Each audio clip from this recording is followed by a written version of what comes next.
Tšau, nagu te enamus juba ilmselt kursis olete, siis mina elan praegu Egiptuses ja nimelt olen ma siin elanud juba 5 kuud. Ja mõtlesin, ma teen väikse video selle kohta, lasin teil siis küsida küsimusi Egiptuse kohta, mu elu kohta siin ja täna ma hakkan siis nendele vastama. Esimene küsimus kohe. Ei olegi küsimus, vaid keegi on kirjutanud, Egiptus on parim koht 10+ korda käinud. 10+, mina käisin siin 2013, 2017 ja nüüd 2026 aasta märtsis. Ma tulin ka perega lihtsalt 9 nädalaks puhkusele ja läksin tagasi Eestisse peale nädalat aega. Õde tuleb järgmine hommik mu ukse taha, ütleb, palun lähme tagasi, vaata kui odavad hinnad on. Siin, davai. Tulime 2 nädalat järjest siis õega kahekesi reisile tagasi siia. Ja 2 nädala lõpus ostsime juba 3. nädala piletid ära ja me käisime 3 nädalat niimoodi Eesti ja Egiptuse vahet järjest. Ja 3. nädala lõpus ma otsustasin, et ma kolin siia. Ma müün kõik oma asjad Eestis maha, tulen 2 kohvrit näpus ja nii ma tegingi. Lihtsalt hommikusöögi lauas 2 minutiga oli otsus tehtud. Mulle lihtsalt nii meeldis siin, nagu peale seda Eesti talve ka veel soe, inimesed on soojad. Kõik on nii palju odavam, no päike ja ma lihtsalt siin ma ei viitsi seal Eestis olla. Ja tulin siia. Järgmine küsimus. Räägitakse, et Egiptusesse reisile minnes on linn ja tänavad hästi räpased. Kerjatakse raha. Kuidas elanikuna tundub? Defineeri räpane, ma ei tea, oleneb ka ilmselt, kus sa oled, kus sa jalutad on ja mis linna osas, aga meil tuli see ka õega jutuks ja ta ütles selle peale, et aga Eestis ongi liiga puhas. Ja et ma ei tea, mind ei häiri absoluutselt, kui tänaval on liiv, kui tänaval on mingi prügi kuskil ja sa ei saa Egiptust võrrelda Eestiga puhtuse mõttes nagu see, jah, siis Egiptus on räpane, aga see räpane, mida ma siin näen nagu, et ja tänaval on mingi natuke prügi ühel pool teist, see ei häiri mind. Raha kerjamise osas oleneb jälle, milline sa ise oled. Mina alati, kui ma näen, et kas keegi müüb midagi, lapsed müüvad siin käevõrusid ja mis iganes lilli ja sokkasju, ma alati annan raha. Ja neil on hästi popp ka müüa siin nagu salvrätikuid, lambist autotee ääres nagu istutakse ja müüakse, siis sa jääd autoga seisma ja tavaliselt ma lihtsalt annan raha, mõtlen, ma ei taha su salvrätikuid. Et mina ei jää vaesemaks, kui ma nii-öelda siis 2 eurot kellelegi siin päevas annan, aga nemad saavad mitu päeva selle eest süüa. Et tõesti see vaesus, milles osad inimesed siin elavad, on päris kohutav. Aga see mu üks missioon siin ka on, et aidata inimesi. Ma arvan, ma varsti võin oma enda käevõru poe avada siin, ma olen nii palju neid laste käest neid käevõrusid siin ostnud, et aga jah, see mul ka üks missioon siin on, et annetada raha inimestele, kes seda vajavad. Aga muidugi siin jah, tuleb ka ettevaatik olla, kellele sa annad, et need lapsed, kellele sa siis annad, ega see sellele lapsele ei jää, et nad töötavad koos oma vanematega, seal on suured püramiidid on ju, et kes kust raha saab ja kes kelle all töötab ja väga paljud kohalikud on ka siis siin narkosõltuvustes ja et milleks nad seda raha siis kasutavad, et kas see läheb õigesse kohta, et ja. Järgmine küsimus. Miks kõikidel varasematel piltidel on püramiidid teravamad kui praegu? Ma tõesti ei oska sellele küsimusele vastata. Ma käisin Kairos nüüd paar nädalat tagasi, mõtlesin, kuidas ma saan Egiptuses elada, kui ma pole isegi püramiide näinud. On ju. Käisin, vaatasin ära ja käisin siis seal Kairos suures muuseumis ka ja vandenõuteoreetik nagu ma olen on ja siis ega päris huvitav on käia sellistes ajaloolistes kohtades või kuulata, vaadata, mida siis seal näidatakse ja räägitakse, et ma absoluutselt kõike 100% ei usu, küsitlen kõike, et lihtsalt tore oli vaadata, näha, aga see story, mis nende asjade taha on pandud või siis need asjad, mis seal muuseumis on ju, et jah. No väidetavalt siis püramiidid on natukene lagunenud, sest et halvad ilmastikuolud. Siin ei saja isegi vihma, siin on päike kogu aeg, millest te räägite. Järgmine küsimus. Kas sul ei ole mulje jäänud, et Egiptuse mehed on kuidagi laisad? Mu eks oli egiptlane ja see oli üks põhjustest, miks lahku läksin. Aga tahan sinu arvamust, sest mul on ikkagi kogemus vaid ühe inimesega. Ma ei ole suhtes olnud ühegi egiptlasega, seega suhte koha pealt ma ei oska nagu sulle vastata, aga kõige egiptlased, kellega ma olen siin kokku puutunud, siis ma ei ütleks, et laisad, ma ütleks pigem just kõik on väga abivalmid. Muidugi see oleneb sinust endast ka, mis inimesi sa ligi tõmbad, milline sa ise oled, on ju. Et minu kogemus siin kohalikega on see, et kõik on väga abivalmid. Muidugi Egiptuses meil on aja kontseptsioon natukene teine, et kui sa ütled 5 minutit, siis see tähendab võib-olla 5 tundi, võib-olla see tähendab homme, võib-olla see tähendab never, et siin nagu aeg ei eksisteeri ja selles mõttes jah, et 5 minutit võib võrduda 5 tundi. Et kui sul on nagu midagi kokku lepitud, siis see ei ole kokku lepitud enne, kui te mõlemad olete seal kohas paigal, saate kokku ja siis on see asi nagu tehtud. Ja? Et kui sul nagu lubatakse midagi, et ja nädala pärast saab valmis, siis see võib tähendada 2 kuud. Ja tund aega läheb, see võib tähendada 5 tundi, 24 tundi või siis 2 nädalat. Et selles suhtes ajast kinnipidamine siin on natuke teine, et kõik on vabam, ei ole mingit plaane asju ja siin ma ei saa planeerida mitte midagi, ma ei planeeri mitte kunagi. Ma isegi ei planeeri oma päeva või mis ma täna teen, mis ma õhtul teen, rääkimata homsest või järgmisest nädalast, nagu sellised asjad siin ei. Ja Eestis olles mul oli muidugi kalender ja märkmik ja kõik on paigas, see kell siin, seal, siis siin ma lihtsalt kategooriliselt keeldun tegemast siukseid asju, et sellel pole lihtsalt mõtet, et su plaanid muutuvad kogu aeg, mu see elu on siin nii kaootiline, et aga mulle meeldib see. Ma ei tea, ma ei ütleks, et laisad oleneb ilmselt ka, jah, mis see olukord on, mis tegema peab, kriteeriumid, aga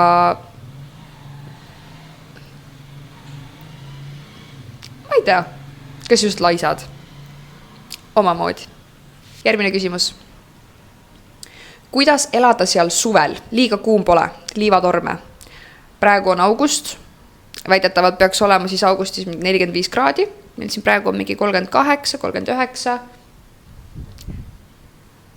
Ma võin siin olla 38 kraadiga, aga Eesti 25 on juba surm nagu, et see kuumus on teistsugune. Ma arvasin ka, et issand, et suvel Egiptuses mingi ülihull. Siin käib elu teistmoodi. Siin minnakse magama hommikul kell 5, 6, 7, ärgatakse lõunal siis üles 2, 3, 4, 5 ja siis alles õhtul hakkab elu käima. Siis kui päike on loojund, siis kõik ärkavad, lähevad välja tänavatele kohvikutes, et see on täiesti normaalne. Töösel kell 3, 4, 5 sa istud kohvikus ja chillid sõpradega, et siin käib elu lihtsalt teistmoodi. Et ma olen jah selle peale mõelnud, et üks asi on see looduse rütmiga nagu koos elamad sa päiksega lähed magama, kui päike loojub ja päikse tõusuga ärkad üles. Eestis mul oligi selline rütm, aga siin see rütm on nagu täiesti teine. Aga ma ei tunne ennast mitte kuidagi halvasti või mu keha ei anna mulle märku, et kule midagi on valesti. Et ei ole minu jaoks liiga kuum. Enamus ajast inimesed päeval on ikkagi kuskil siseruumis, konditsioneerid asjad on siin igal pool olemas. Küll aga kohalikud taksojuhid enamus ei kasuta konditsioneeri autos. Liivatorme selle 5 kuu jooksul ma olen vist 1-2 näinud olnud, aga ei midagi hullu selles mõttes, lihtsalt natukene udune on õues ja that's it. Järgmine küsimus. Räägitakse ju, et Egiptus on ohtlik riik. Kusjuures mu ema küsis selle küsimuse mult just üks päev, et kas sa tunned end seal ikka nagu turvaliselt? Mõtlesin, et jäin mõtlema. Ma tunnen siin end turvalisemalt kui Eestis nagu. Sa ei ole mitte kunagi üksi, nagu tänavad ei ole mitte kunagi tühjad. Öösel kell 3, 4, 5, 6 tänavatel on alati inimesi, autosid sõidavad kogu aeg, mitte kunagi ei ole tühjust tänavatel, nagu meil Eestis näiteks on. Et siin ma ei karda mitte kunagi. Kui midagi juhtub, kõik on väga abivalmid, kõik kohe aitavad ilma midagi vastu tahtmata. Et mind on frustreerinud paar korda see, et inimesed on mind aidanud ja ma tahan siis näiteks raha vastu anda, et energiavahetus on ja nad ei võta ja nad lähevad kaklema lausa selle pärast, et pane oma raha ära. Et ükskord ma otsin taksot, mu ette jäi seisma auto, mis ei olnud takso, ütles, kus sa tahad minna, davai, ma viin su ära. Ütlesin, et okei. Ja jõudsime siis sihtpunkti ja ma annan talle siis 100 poundi, mis on mingi 1,60 € ja annab mulle tagasi, et ma ei taha su raha, see ei ole mu töö. Ma ütlesin, kuule, bensiiniraha nagu lõpeta ära. Ja me läksime kaklema, viskasime 2 korda edasi tagasi seda 100 ja siis ma lihtsalt viskasin selle talle istmele ja jooksin autost välja, võtsin. Ma ei saa niimoodi, et energiat nagu antakse ja ma ei anna midagi vastu, on ju. Et ühesõnaga minu kogemuse põhjal praegu siin 5 kuud olen ka muidugi, kus piirkonnas sa oled, kellega sa oled, milline sa ise oled, milliseks sa ise oma elu elad, on ju. Aga minu kogemus puhtalt minul ei ole siin ohtlik olla, vastupidiselt, ma tunnen end siin väga turvaliselt, hoitult, ma ei muretse mitte kunagi millegi pärast, alati ma saan abi, kui on vaja. Elu nagu printsessil. Järgmine küsimus. Kuidas on üürihinnad ja kinnisvara? No, kui mina siia tulin, ma ei teadnud sellest põhimõtteliselt mitte midagi. Ja kui siis esimene info minuni jõudis, mis see üürihinnad siin on, mis kinnisvarahinnad siin on, siis mul oli sõna otses mõttes karp lahti. Et siin sa ikkagi siuke 300-400 eurot kuus elad nagu lukskorteris selles mõttes. Ma toon näite 450 eurot kuus, 200 pluss ruutu, rõdud, 2 vannituba, 2 magamistuba, 2 korrust, 450 euri kuu. Kui sa tahad mingit 2-toalist, saad 2 sotiga, et üürihinnad siin on ikkagi odavad. Ja kinnisvara samamoodi, ma ei tea, korterid saad siin mingi 10 000 euriga juba. Ja järgmine küsimus ongi, kui palju sa oma korteri eest maksad ja mina maksan praegu 350 eurot. Veel üks küsimus siia juurde, kust leidsid oma elamise, kas parem on Facebooki grupid või mõni portaalplatvorm? Mina ei soovita ühtegi portaali platvormi, ma ei tea soovitada tähendab, et internetis ilmselt ei ole neil siukseid asju nagu meil KV-d või asjad, võib-olla, ma ei tea. Mina ühesõnaga ei leidnud, ma otsisin Facebooki gruppidest ja siin riigis on kõige tähtsamad asjad tutvused. Et kui sul pole ühtegi tutvust, siis sul on siin ilmselt raske, nagu kõigega. Aga jaa, number 1 tutvused ja siis number 2 mina soovitan ja Facebooki gruppe, et seal on päris mitmeid neid ja leiab ilusti pakkumisi. Järgmine küsimus, kuidas riiete hinnad on? Ma ei tea, ma ei ole siit ühtegi riiet ostnud, sest et pole vajadust olnud.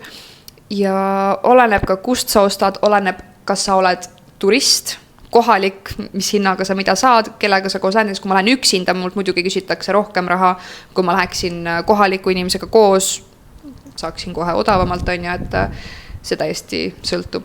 Järgmine küsimus, kas kaardiga ei saa üldse maksta?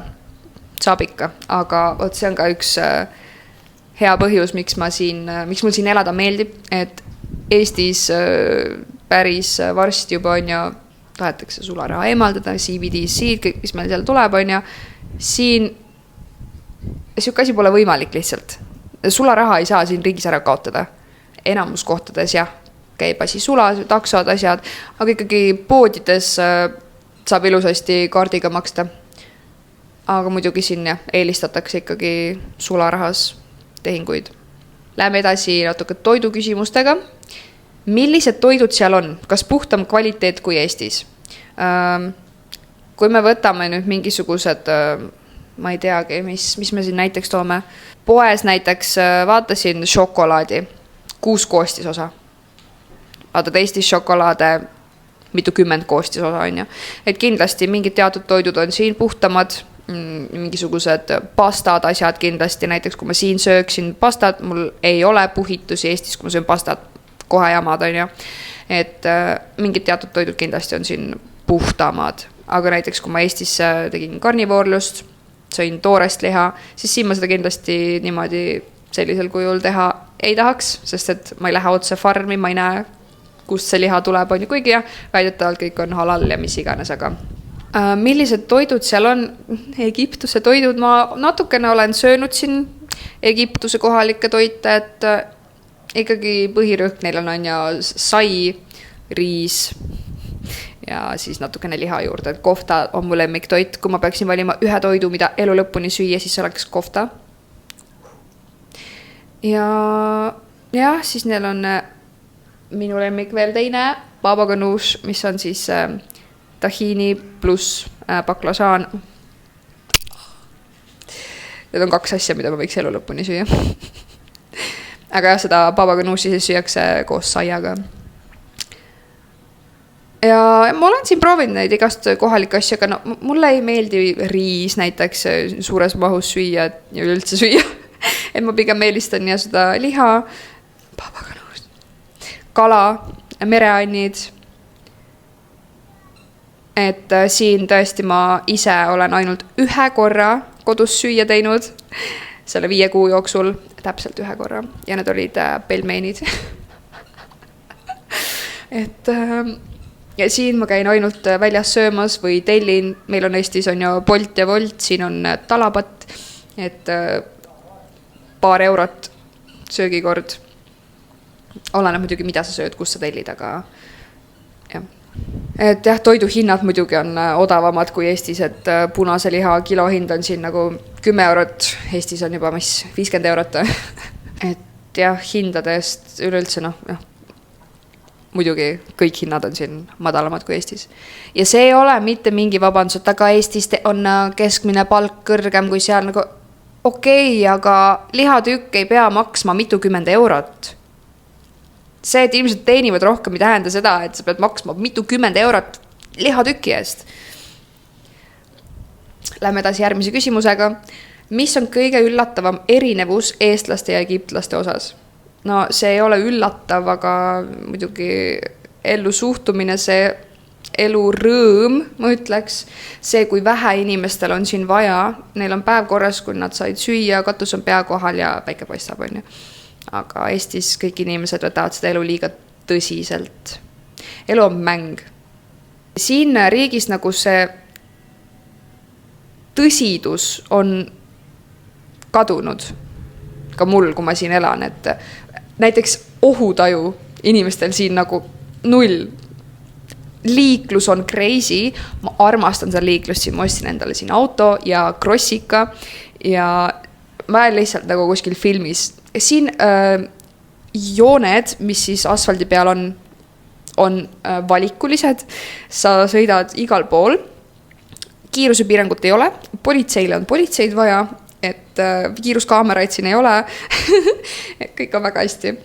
Mulle see liiklus väga meeldib ja mõtlesin üks kord, et kui on siin nii crazy liiklus on, kuidas ma üldse avariisid ei näe. Ja küsisin siis kohaliku käest, et kas ma lihtsalt ei näe või nagu teil polegi siin avariisid ja siis ta ütles naljaga, et aga kui me avarii teeks, nagu meil ei ole raha, et sellest taastuda, nagu meil ei ole kindlustusi asju, et me pigem ei tee avariid, et jah, ja siis see ohutunnet, nagu et see kõik see sõidustiil, kõik see, et inimesed lihtsalt kõnnivad sõiduteel, jooksevad üle tee niimoodi, et autod sõidavad täie kiirusega. Elu on mäng. Elu ei pea nii tõsiselt võtma. Karjäär ja saavutused ja mis teised must arvavad. Siin mitte kedagi koti, mis sul seljas on. Eestis ma müüsin kõik oma originaal Gucci, Louis Vuitton, kotid, asjad maha, sest et siin sa saad nurgapoest need 10 euriga. Ja kui ma tulen siia oma 2 tonnise kotiga, nagu kõik arvad, et ma ostsin selle asi 10 euriga, nagu mis vahet seal on? Mis vahet seal on? Inimesed võtavad elu liiga tõsiselt, raiskavad raha disainer riietele, kottidele, kuigi saaks raisad seda raha reisimisele, elamisele, avastamisele on ju. Aga igal ühel omad prioriteedid. Aga jah, see juba siis, kui me õega käisime siin 3 nädalat reisil, ma sain aru, kui kiiresti siin mul asjad manifesteeruvad. Ma tahan midagi ja ma saan selle kohe. Ei lähe päevagi mööda, pool päeva ja oli olemas. Ja see ei olnud 1 kord, 2 korda, vaid see juhtus iga päev järjest ja mõtlesin, et kas asi on minus, kas asi on selles kohas, muidugi ka see koht on ja ajalooliselt ja kaardi peal ja kõik, mis räägitakse, et keskpunkti, mis iganes, on energeetiliselt nagu teistmoodi. Aga jah, see kuidagi reaalsustaju siin on nii teistsugune. Sa ei võta seda elu nii tõsiselt, see elu ongi mäng ja sa saadki mängida seda täpselt nii, nagu sina tahad. Sa saad luua endale kõike, mis sa tahad. Mitte, et ma ei oleks seda Eestis teinud, aga lihtsalt siin see käib nii palju lihtsamalt, nii palju kiiremini, sest et sa ei võta elu nii tõsiselt. Aga tulles tagasi küsimuse juurde, mis kõige üllatavam erinevus eestlaste ja egiptlaste osas, no siin ei ole midagi üllatavat. Et siin, jah, keegi ei ole depressioonis, masenduses, ei vaata sind alt kulmu, kõik naeratavad, lehvitavad. aitavad, on lahked, räägivad. Siin need inimesed ei tea minu elust rohkem kui mina ise. Et jah, ikkagi kõige suurem erinevus see ellusuhtumine. Järgmine küsimus. Mis on sinu arvamus islamist? Minu arvamus mis tahes religioonist on see, et kes selle kirja pani, miks seal on üles loetud asjad, mida sa võid teha, mida sa ei või teha, mis on hea, mis on halb, kes ütleb sulle, mida teha, mida uskuda. Et see on ka lihtsalt üks spirituaalse maatriksi vanglatest, kuidas öelda. Et mina isiklikult ei usu ühtegi religiooni. No lihtsalt olen see, kes ma olen, see, kes ma tahan olla, see, kes ma valin olla. Ja mitte keegi mitte kuskil ei saa mulle öelda, et see mees seal üleval ütleb, et tee nii või tee naa või ära tee seda või ära tee toda. Järgmine küsimus. Kuidas elavad kohalikud kristlased Egiptuses? Siin on kristlasi mingi 10% kogu Egiptuse peale, enamus on ikkagi moslemid, on ju. Aga nii palju, kui mina kristlastega kokku olen puutunud, siis mis mõttes nad elavad? Nad elavad samamoodi. Elavad samamoodi nagu kõik korteris, söövad, joovad, teevad tööd. Järgmine küsimus. Käi kindlasti ära Sagaaras. Mida seal tunnetad? See, mis seal on võimas ja seletamatu. Ettevaatlik peab ainult olema, et midagi ei aktiveeri. No järgmisena lähen siis sinna. Aga jah, mina usun, et igal inimesel siin planeedil Maa on omad teatud asukohad, kus tal meeldib olla, kus tal sobib olla, asukohad, kus tal üldse ei meeldi, ei sobi, on ja kindlasti on see seotud eelmiste eludega ja su selle elu eesmärkidega. Et kui ma olen sündinud Eestis, see ei tähenda, et ma pean Eestis elama ainult, on ja, et minu jaoks, kui sa oled sündinud planeedil Maa, mitte keegi ei saa olla pagulane planeedil Maa, saate aru, jah? See probleem seal tekib siis, kui meil on need täpselt religioonid, kätte antud mingid lipud, et me oleme erinevad, me oleme eraldatud. Et nüüd siis paneme ühte riiki mingi eri uskudega inimesed, võt seal tekivad need probleemid, aga kui me likvideeriks kõik selle jama, siis inimene ja inimene, vahet pole, kus sa elad, kellega koos sa elad, on ju.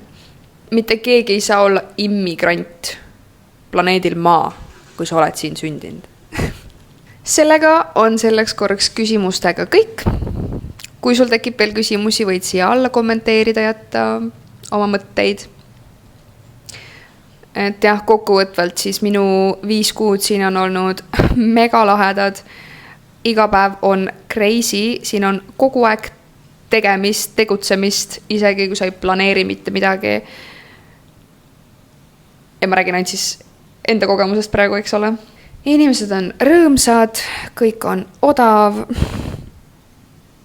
elu on äge, loo mida tahad, millal tahad, ole kes tahad, kanna mida tahad, tee mida tahad. Kui sul on abi vaja, siis kõik kohe aitavad.